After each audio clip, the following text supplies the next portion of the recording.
When people find out I write about time management, they assume two things. One is that I'm always on time, and I'm not. I have 4 small children, and I would like to blame them for my occasional tardiness, but sometimes it's just not their fault. I was once late to my own speech on time management. We all have to just take a moment together and savor that irony. The second thing they assume is that I have lots of tips and tricks for saving bits of time here and there. And sometimes I'll hear from magazines that are doing a story along these lines, generally on how to help their readers find an extra hour in the day. And the idea is that we'll shave bits of time off everyday activities, add it up, and we'll have time for the good stuff. And I question the entire premise of this piece, but I'm always interested in hearing what they've come up with before they call me. So some of my favorites: doing errands in a way where you only have to make right-hand turns, being extremely judicious in microwave usage, so it says 3 to 3.5 minutes on the package. We were totally getting in on the bottom side of that. And my personal favorite, which makes sense on some level, is to DVR your favorite shows so you can fast forward through the commercials. And that way you save about 8 minutes every half hour. So in the course of 2 hours of watching TV, you find 32 minutes to exercise. Which is true. You know another way to find 32 minutes to exercise? Don't watch 2 hours of TV a day, right? Anyway, the idea is we'll save bits of time here and there, add it up, we will finally get to everything we want to do. But after studying how successful people spend their time, and looking at their schedules hour by hour, I think this idea has it completely backward. We don't build the lives we want by saving time. We build the lives we want, and then time saves itself. Here's what I mean. I recently did a time diary project looking at 1,001 days in the lives of extremely busy women. They had demanding jobs, sometimes their own businesses, kids to care for, maybe parents to care for, community commitments. Busy, busy people. I had them keep track of their time for weeks so I could add up how much they worked and slept, and I interviewed them about their strategies for my book. One of the women whose time log I studied, she goes out for Wednesday night or something. She comes home to find that her water heater has broken, and there is now water all over her basement. If you've ever had anything like this happen to you, you know it is a hugely damaging, frightening, stopping mess. So she's dealing with the immediate aftermath that night. Next day she's got plumbers coming in. Day after that, professional cleaning crew dealing with the ruined carpet. All this is being recorded on her time log. Winds up taking 7 hours of her week. 7 hours. That's like finding an extra hour in the day. But I'm sure if you had asked her at the start of the week, could you find 7 hours to train for triathlon? Could you find 7 hours to mentor 7 worthy people? I'm sure she would have said what most of us would have said, which is no. Can't you see how busy I am? Yet when she had to find 7 hours because there is water all over her basement, she found 7 hours. And what this shows us is that time is highly elastic. We cannot make more time, but time will stretch to accommodate what we choose to put into it. And so the key to time management is treating our priorities as the equivalent of that broken water heater. And to get at this, I like to use some language from one of the busiest people I ever interviewed. By busy, I mean she was running a small business of 12 people on the payroll. She had 6 children in her spare time. I was getting in touch with her to set up an interview on how she had it all, that phrase. I remember it was a Thursday morning and she was not available to speak with me, of course, right? But the reason she was unavailable to speak with me is that she was out for a hike. Because it was a beautiful spring morning and she wanted to go for a hike. So, of course, this makes me even more intrigued, and when I finally do catch up with her, she explains it like this. She says, listen, Laura, everything I do, every minute I spend is my choice. And rather than say, I don't have time to do X, Y, or Z, she'd say, I don't do X, Y, or Z because it's not a priority. I don't have time often means it's not a priority. If you think about it, that's really more accurate language. I mean, I could tell you I don't have time to dust my blinds, but that's not true. If you offered to pay me $100,000 to go dust my blinds, I would get to it pretty quickly. Since that is not going to happen, I can acknowledge this is not a matter of lacking time. It's that I don't want to do it.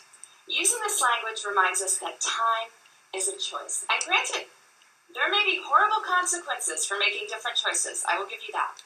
But we are smart people, and certainly over the long run, we have the power to fill our lives with the things that deserve to be there. So how do we do that?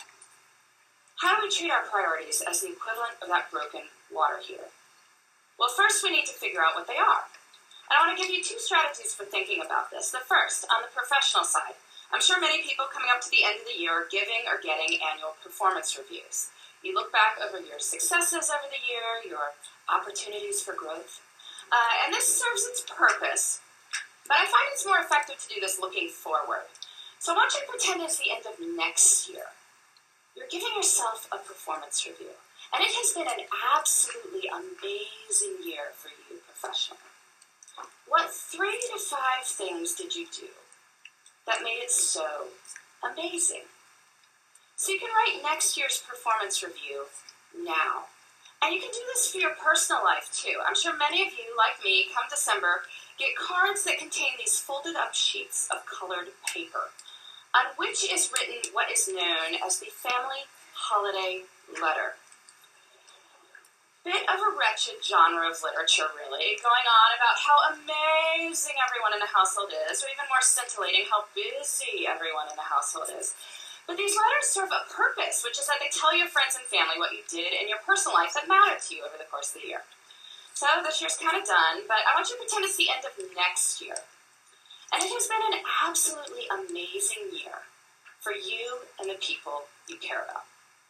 What 3 to 5 things did you do that made it so amazing? So you can write next year's family holiday letter now. Don't send it. Please, don't send it. But you can write it. And now between the performance review and the family holiday letter, we have a list of 6 to 10 goals we can work on in the next year. And now we need to break these down into doable steps. So maybe you want to write a family history.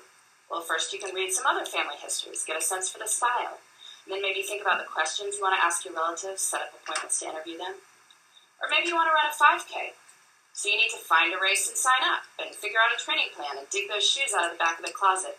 And then, this is key, we treat our priorities as the equivalent of that broken water heater by putting them into our schedules first.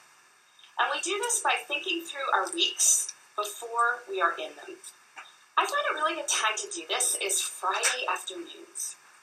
Friday afternoon is what an economist might call a low opportunity cost time.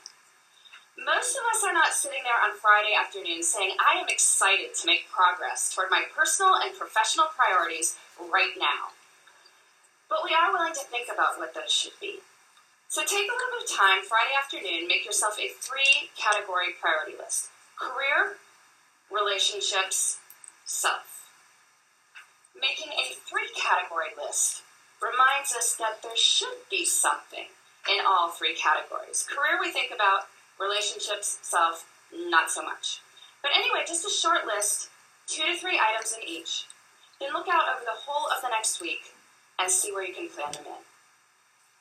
Where you plan them in is up to you. And I know this is going to be more complicated for some people than others. I mean, some people's lives are just harder than others. It is not going to be easy to find time to take that poetry class if you are caring for multiple children on your own. I get that. And I don't want to minimize anyone's struggle, but I do think that the numbers I am about to tell you are empowering. There are 168 hours in a week. 24 times 7 is 168 hours. That is a lot of time. If you are working a full-time job, so 40 hours a week, sleeping 8 hours a night, so 56 hours a week, that leaves 72 hours for other things. That is a lot of time. You say you're working 50 hours a week, maybe a main job and a side hustle. Well, that leaves 62 hours for other things. You say you're working 60 hours. Well, that leaves 52 hours for other things. You say you're working more than 60 hours. Well, are you sure? There was once a study comparing people's estimated work weeks with time diaries, found that people claiming 75-plus hour work weeks were off by about 25 hours. You can guess in which direction, right? Anyway, in 168 hours a week, I think we can find time for what matters to you. If you want to spend more time with your kids, you want to study more for a test you're taking, you want to exercise for 3 hours and volunteer for 2, you can. And that's even if you're working way more than full-time hours. So we have plenty of time, which is great, because guess what? We don't even need that much time to do amazing things. But when most of us have bits of time, what do? Pull out the phone, right? Start deleting emails, or otherwise we're puttering around the house or watching TV. But small moments can have great power. You can use your bits of time for bits of joy. Maybe it's choosing to read something wonderful on the bus on the way to work. I know when I had a job that required 2 bus rides and a subway ride every morning, I used to go to the library on weekends to get stuff to read. Made the whole experience almost enjoyable. Breaks at work can be used for meditating or praying. If family dinner is out because of your crazy work schedule, maybe family breakfast could be a good substitute. It's about looking at the whole of one's time and seeing where the good stuff can go. I truly believe this. There is time. Even if we are busy, we have time for what matters. And when we focus on what matters, we can build the lives we want in the time we've got. Thank you.